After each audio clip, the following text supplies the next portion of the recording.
High school के बच्चों के लिए और एक इंपॉर्टेंट टॉपिक जिसका नाम है बायोट-सेवर्ट लॉ, जो अक्सर पूछा जाता है बोर्ड के एग्जाम में। तो आइए समझते हैं बायोट-सेवर्ट लॉ क्या कहता है। तो बायोट-सेवर्ट लॉ कहता है अगर हमारे पास कोई एक कंडक्टर है, उस कंडक्टर में आई करंट फ्लो हो रही हो, तो इस कंडक्टर की वजह से किसी डिस्टेंस r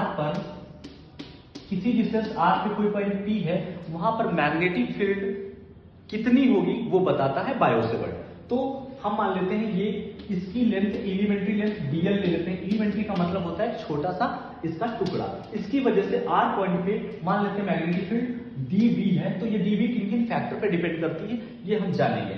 मान लेते हैं ये जो पॉइंट है dl से हमारा थीटा एंगल फॉर्म कर रहा है, तो मैग्नेटिक फील्ड 4 पॉइंट्स पे निर्भर करती है। पहला, ये मैग्नेटिक फील्ड प्रोपोर्शनल होती है I के, जितनी ज्यादा करंट उतनी ज्यादा magnetic field. dv directly proportional होती है dl, मतलब लेंथ बढ़ाएंगे तो मैग्नेटिक फील्ड बढ़ जाएगी।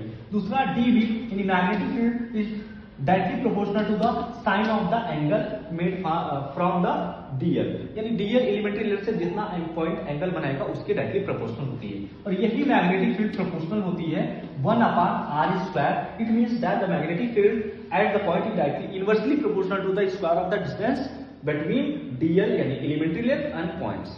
इनके बीच की डिस्टेंस के इनवर्सली प्रोपोर्शनल होती है स्क्वायर के। तो इन चारों बातों को अगर एक में मिलाएं, यानी कि अगर मैथमेटिकल लैंग्वेज में है तो from 1 2 3 equation dv is directly proportional to I delta L dl sin theta upon r²।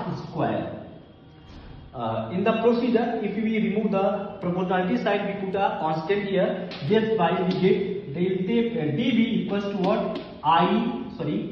mu0 upon 4 pi I delta L sin theta upon r²। इसको बोलते हैं बायोट-सेवर्ट लॉ, जहां कांस्टेंट है जिसको कहते हैं प्रोपोर्शनलिटी कांस्टेंट।